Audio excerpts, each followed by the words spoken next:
Hi. I don't know if there's anyone out there who is watching right now. If there is, welcome. If there isn't, well, you'll see it on YouTube anyway. I'm trying to sleep now. It's now nearly 10 past 11 in the night. And I'm getting pain here, and here. I don't know quite where here is. I'm getting pain all along my jaw. Usually the electronic weaponry is worse at night. It gets particularly bad in the winter, and I think the reason for that is that when the electronic weapons penetrate your skull or penetrate parts of your body, you have like wind literally going in and out of your skull, or in and out of your bones, or in and out of your cavities, right? So if you've got cold air going in and out of your cavities, then it would make sense that there would be a lot of pain involved. And you have to consider, like, I'm in my living room right now. I've been sleeping in my living room for about more than a year. I've been sleeping here long before this family got here. If you can imagine the pain that I'm in right now, and it's pretty fucking bad. The only reason why I'm not screaming the place down is because I'm used to it. If the pain is so bad that I literally can't sleep, then you can imagine how bad it would be if I was sleeping in my own room right now. Because my own room, where it is, it's literally next door to a nail bar, which is literally in the street. So any electronic weapons coming from that direction is going to be especially bad. I know, because I've tried sleeping in my own room at one point, and the heart palpitations when I slept in there was so much fucking worse. And remember, I've got triangular marks all over my chest, so you know I'm not making this shit up, right? The heart palpitations that I got from inside my bedroom was so much fucking worse than anything that I've been getting out here. I've been electronically bombarded out here, it's true. I've got my Wi-Fi here, which makes me easier to find. It makes the satellite technology easier to find me. But the truth of the matter is that if I was sleeping in my own room right now, nobody would fucking sleep, because I'd constantly be up in the middle of the night in fucking pain. You know, after this, I'm probably still gonna be able to sleep. I've slept in pain before. I'm probably still gonna be able to sleep. But if I was in my own room, nobody would be sleeping. I'd just be in pain all the fucking time. Walking up and down, probably walking up and down the dark fucking country roads, trying to find relief while the wounds in my cheek got worse. You understand?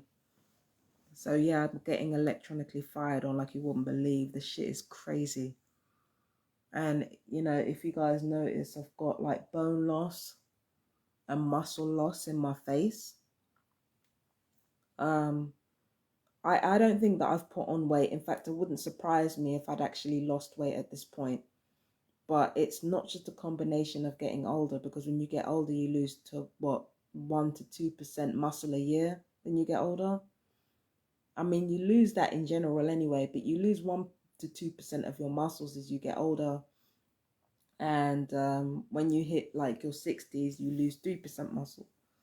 I can only imagine how much more accelerated the muscle loss gets and the bone loss gets when you're being subjected to constant harassment and you're subjected to electronic torture as well. So I can only imagine how much worse it gets. That's why I got the double chin now. I never used to have a double chin. It's not because of my weight. I've been big for a long time. I never had a double chin until now. And that's a combination of getting older and being tortured to death. So it's, fuck, I just want to sleep. Like the way that these electronic weapons are being fired on you, and then on top of that, you've got to deal with the V2K, you've got to deal with the subliminals, you've got to deal with the induced dream manipulation. You've got to deal with so much being a targeted individual, but it's only when it gets particularly bad and when the targeted, no, not when the targeted individuals, but when the perps really want your attention. It's only when they really want your attention that things get really, really bad, or they want some kind of reaction out of you that things get really, really bad. But yeah, I'm in pain right now. And again, I don't know if they're cranking it up during the winter months on purpose, but I wouldn't be surprised if they were, because it'd be maximally effective to do it at this time. It would be enough, it would make more sense to cause me pain when it's most likely to be effective, because that's how the torture works. So it would make more sense to do all of this now than to do this during the summer when it's hot, because they fired weapons on me during when it's hot. When my body's warm, the effects are not as bad because there isn't as much air whipping through my bones and my muscles. So it would be much more effective to fire on me, to do all this electronic weaponry stuff, the V2K stuff. It's way more effective in winter than it is in summer. It's way more effective in terms of causing pain in winter than it is in summer. So I wouldn't be surprised if this goes up. The torture and harassment usually goes up around winter time anyway, so I wouldn't be surprised if it gets worse. But as for me sleeping in my own room, listen, man, if I was to do that, nobody would fucking sleep. Nobody is sleeping. Everybody would be up, because the thing is, the whole point of gang stalking is that the perps have to be up. Everybody has to be up in order to know exactly what I've been doing. So if I was to sleep in my own room, nobody's sleeping. Nobody's sleeping. And it would lead to mental health deterioration as well, although something tells me these people actually wanted that anyway. So, I mean, I'm not surprised at that. Sleep deprivation causes mental destabilization. It causes psychosis. It potentially causes psychosis, causes deterioration in cognitive function, deterioration in memory. So yeah, sleep deprivation is a huge part of this. So it's not surprising that the worst electronic attacks are going to happen at night. It's not surprising. Oh, let me just lie down. I'm right next to the heater. It's not bad, actually. It's not as warm as it could be, because I've used it a lot, so it's not as warm as it could be. But it's not bad. It's not bad. I've got nice sheets to sleep in, so it's good. But yeah, being caused a lot of pain over here. I don't know how long they're gonna do this for. They're probably gonna do this until they get bored, and then just be like, oh, okay, she's not reacting. Just go to sleep. But yeah, I'm in pain at the moment. It's normally at times like this I'd eat something, or that's another part. I'm about to get real vulnerable here. I've been eating a lot. I realized the reason I've been eating so much and the reason why I've gained so much weight over the years is because between the psychological harassment and the electronic harassment, I've been eating in a bid to help me sleep better. I don't know if I've said this before, but I do know that this is something that I've done for years. Eating just before bed has helped me to sleep better. It's helped me to manage my anxiety. And it's definitely not the healthiest way to deal with things, but that's what I've done. So I have eaten poorly. Not necessarily just in terms of what I've eaten, but how much, the volume of what I'm eating. I I'm not, I'm not supposed to eat late at night, but when you're being subjected to constant harassment and bombardment with electronic weaponry, you try as much as you can to get some sleep. For some other people, it would be drink that helps them to get to sleep, or it would be drugs that helps them get to sleep. My thing is food to help me get to sleep. You know what I mean? I think it's been a few hours since I've eaten, so I'm not hungry, but yeah, I realize I've been eating so that I can get better sleep. It's really bad, like having to have something, anything, in order to emotionally prepare you for what you're going through or what you're about to go through, or to emotionally soothe you while you go through all this shit. The harassment that I've been getting from my neighbors, especially the kids, how long is it gonna be? It's gonna be 1 year, not Tuesday. It's gonna be 1 year from Friday. 1 year on Friday, I've been going through this constant harassment, racial slurs being used over and over again, me being obsessed over. So I've been going through this harassment for a year. It will be a year this week, Friday.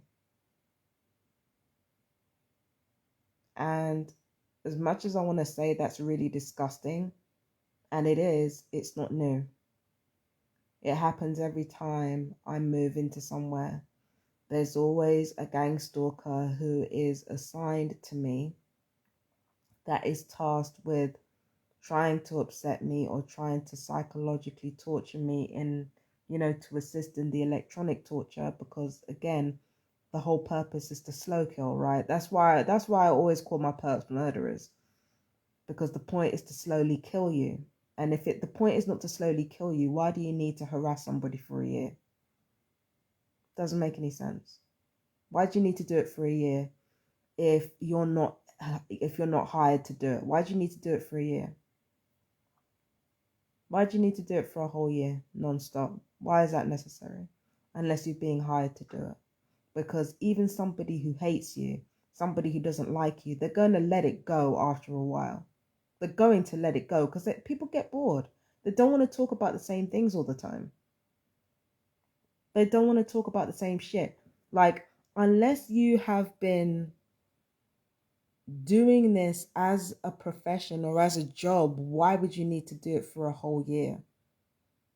These people are not the only people who have been harassing me for a straight year.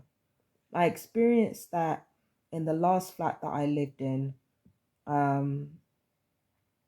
before coming to Brighton. I experienced that in the supported housing before that. And there's always somebody who moves next door to me, always somebody who harasses me for a straight fucking year with no break. I'm taking breaks. I'm kind of like, I'm not going to talk about this person. And it's not because I want to punish them or make them feel bad. It's because the opposite to love is not hatred, it's indifference. I have no love for these people. So it doesn't make sense to me to hate them, because hate is an accidental form of worship. Now, beforehand, I've been angry with my neighbors and I used to think it was hatred that I was feeling. But, in order to hate someone, you have to love them. You have to have some form of relationship with them. And at the end of the day, what these people do to me is so vile and so nasty and so relentless. How can I form a relationship with such people? It just doesn't make any sense for me to do it. It doesn't make any sense for me to form a relationship with people who from the get-go are just relentlessly cruel and nasty to me. It doesn't make any fucking sense. I can hate somebody that I used to love. I can even hate people that I still love now. I can do that because there's an emotional relationship there. There's stakes. Do you understand what I'm saying? But what relationship stakes are there When from the outset you're terrorizing me. That's why I'm indifferent. That's why I don't react most of the time. It's not because I want to make these people pay, or I want to make these people pay by ignoring them, or I want to hurt them by ignoring them. It's not that at all. It's just if I can't feel any love for people who are going to treat me this badly, then I can't hate them. It's as simple as that. I can't hate people I don't love. I don't even like them. So I can't hate them. How can I? I can't feel something for somebody that I had no affection for to begin with. I don't have affection for people who do this type of shit. For me, hatred is an accidental form of worship. You get past the initial anger of being relentlessly bombarded, and eventually you just don't care anymore, because because they've shown you nothing but contempt and nothing but disrespect. Why should you care about them? And it's not that I want gang stalkers or perps to suffer. I just don't give a shit if they are. And I know it's quite a change from a year ago. If you look at my videos from a year ago, there's all kinds of rage, all kinds of rage. But now it's like it's petered out, and the only thing that's left, it's how I really feel about the perps around. I feel nothing. I feel nothing. I don't love them, so I feel nothing. Why am I gonna love people who are gonna come in, break into my home? Why am I gonna love people who are gonna contaminate my shit? Why am I gonna love people who use racial slurs over and over again? Racial slurs that people have literally died hearing, been murdered hearing. Why am I gonna literally put up with people who who continue to use slurs that people have died hearing? Why am I gonna allow myself to form a relationship with people who like in the first place have so much hatred in them? It doesn't make any sense. And the only reason I talk about it is because it's part of the gang stalking experience. I'm sure there are a lot of people who can identify with what I'm going through.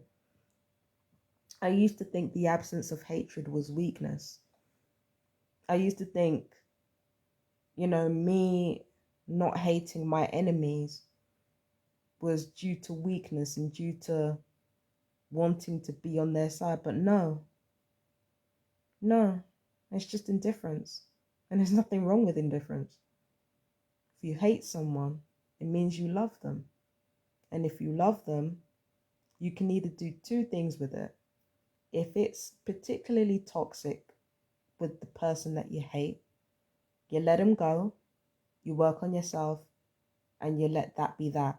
But if you're feeling hatred for somebody that you love, and you're both in the wrong, and you know that there's something there that can be fixed, then you fix it. You heal, you talk things out. But hatred comes from love. It does not come from when people really hurt you, when people really, really hurt you, you don't feel anything for them. And I know people are going to say, oh, that's not true. It is true. Please trust me. When people push you far enough, you just stop caring. After a while, you just stop fucking caring. The only reason I'm even online right now is because I was being electronically tortured. That's the only reason I'm even online right now. I wasn't even online to talk about anybody else. But when you get to a point where people have hurt you that much, you stop giving a shit. Because why should I be emotionally invested in people that don't even value themselves, and they're so desperate to hurt you that they will let everything else around them fall to shit? Why should I care about them?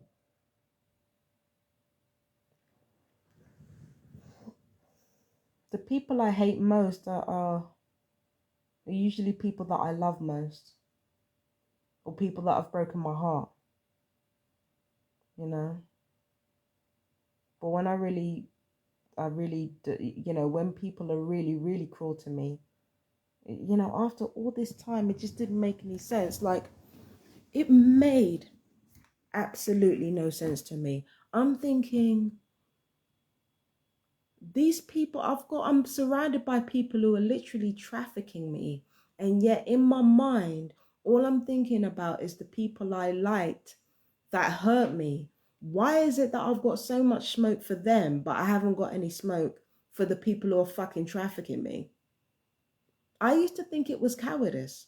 Why have I not got smoke for the biggest abusers in my life? Why have I only got smoke for people that I really truly care about? Most of the time anyway. Why have I only got smoke for people that I really and truly care about? And in that question, I answer my own question because I cared about them.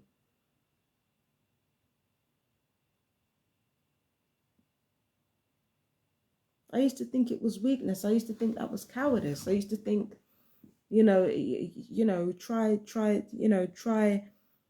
because people used to challenge me and they used to say, oh, why don't you talk to them like that? Well, I'm indifferent to them because I just don't fucking like them. There's nothing to like. They're hateful. Why am I going to emotionally invest in that person? That's not fear. That's just fucking. I just don't care. They can fucking. I don't give a fuck what happens to them. They're investing all their energy into you, into trying to make you feel bad. They're putting all their energy in you. Meanwhile, you could give a fuck whether they live or die.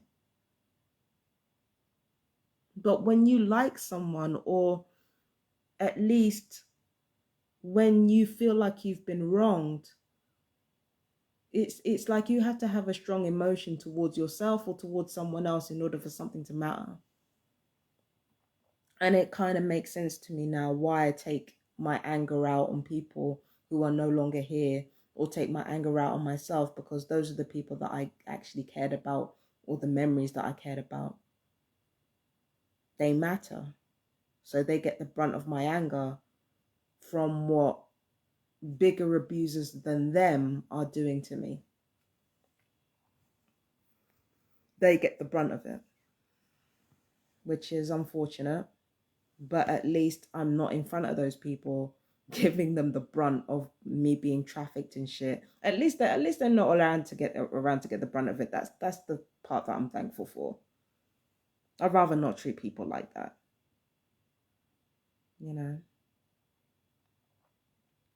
The pain subsiding.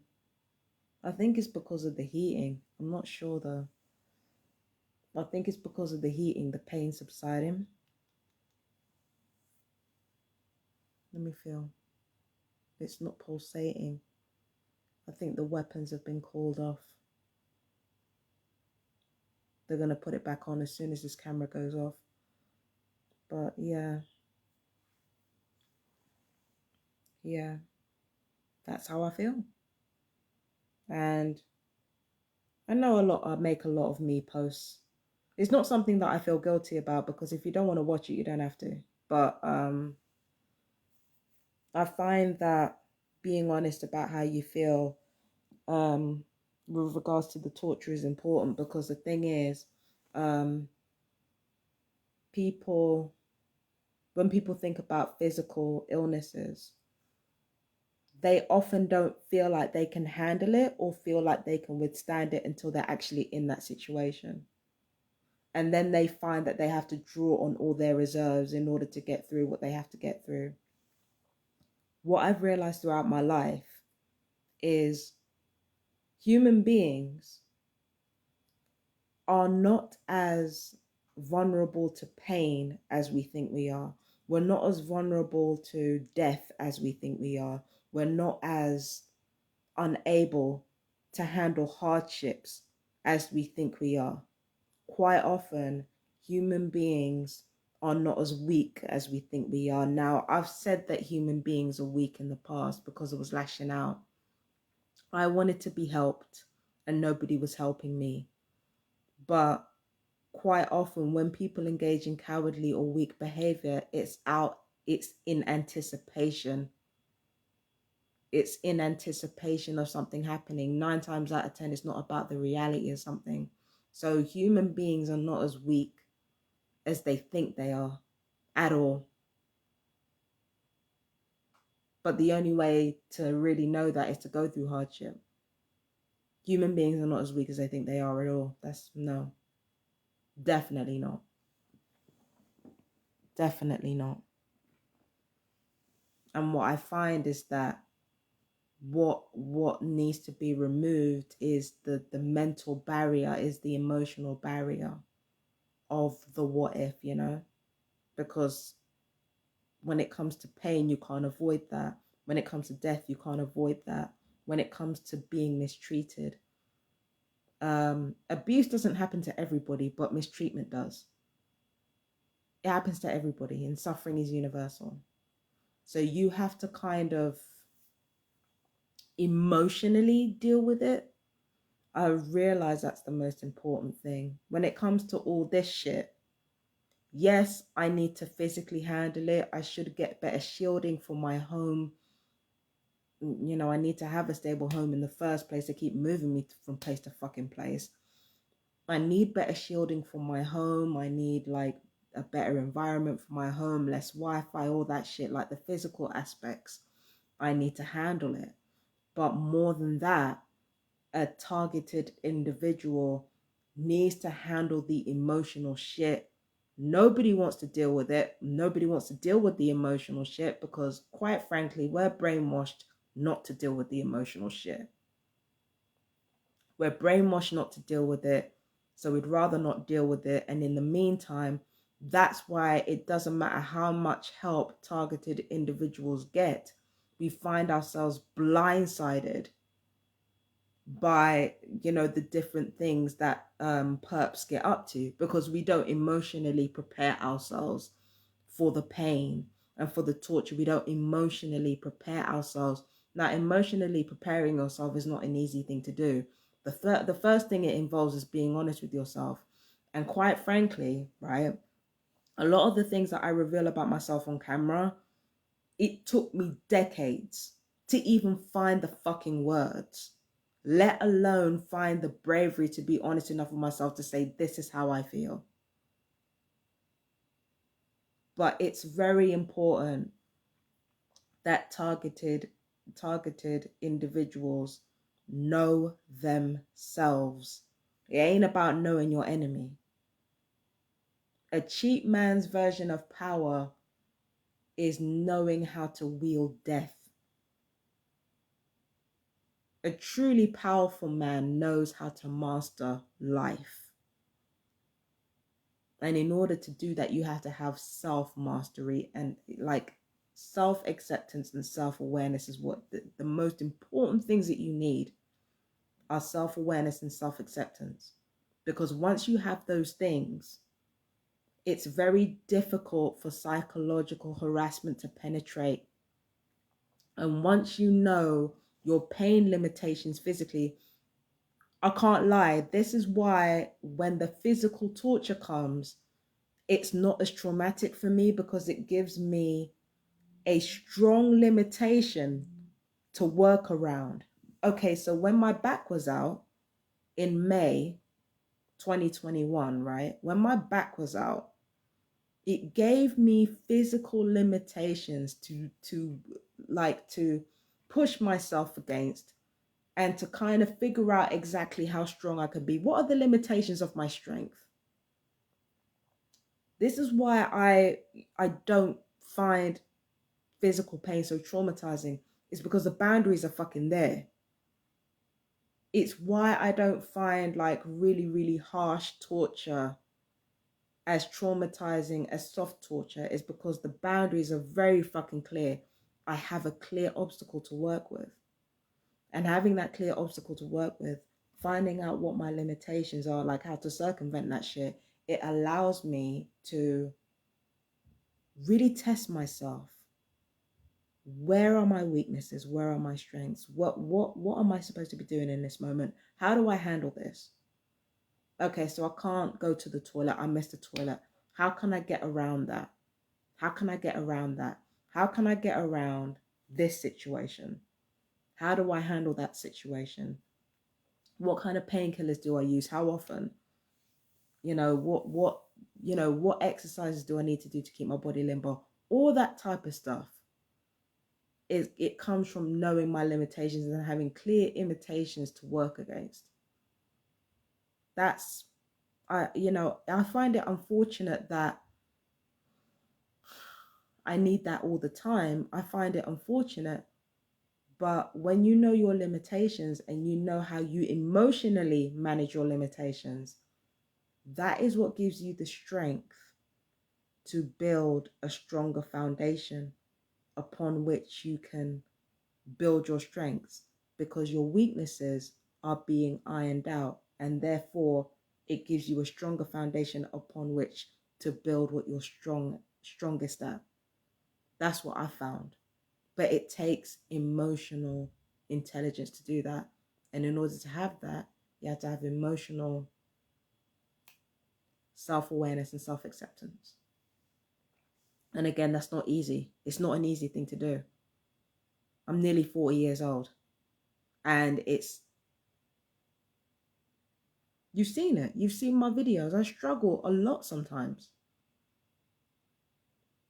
But the earlier that you teach yourself self-awareness and self-acceptance, is the more resilient you become when things like inevitable pain or sickness or death find you.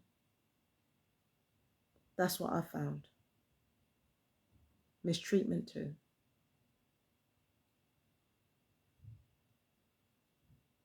I never intended to be this loud. I'm disturbing a lot of people's sleep. No, they don't sleep anyway. I don't sleep because I'm down here. Yeah, it targeted individuals. Yeah. We like to do all this salt of the earth shit, but at the end of the day, if you don't emotionally know how to cope, then you're just not going to. And it's as simple as that.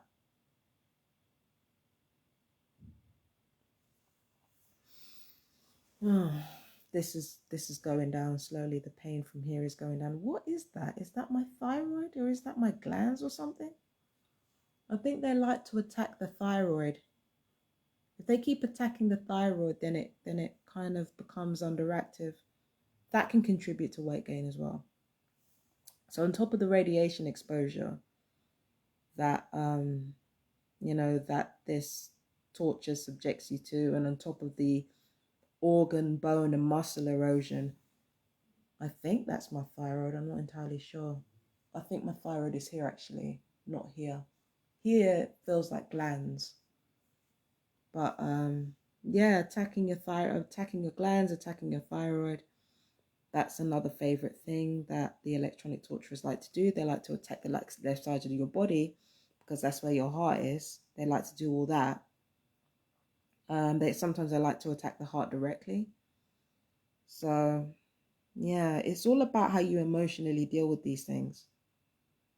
It's never about the practical shit, because if you can deal with yourself emotionally and you can get out of your own way emotionally, then the practical stuff, that's a fucking breeze, bro. If you can emotionally deal with chaos, then you can physically deal with anything, regardless of your strength level and regardless of whether you're able-bodied or not.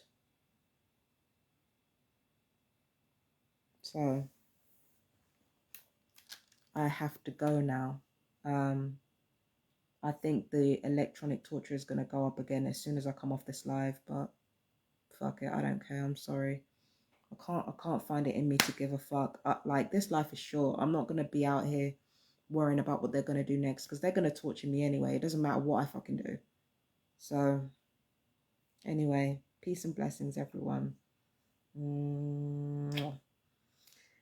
Bye.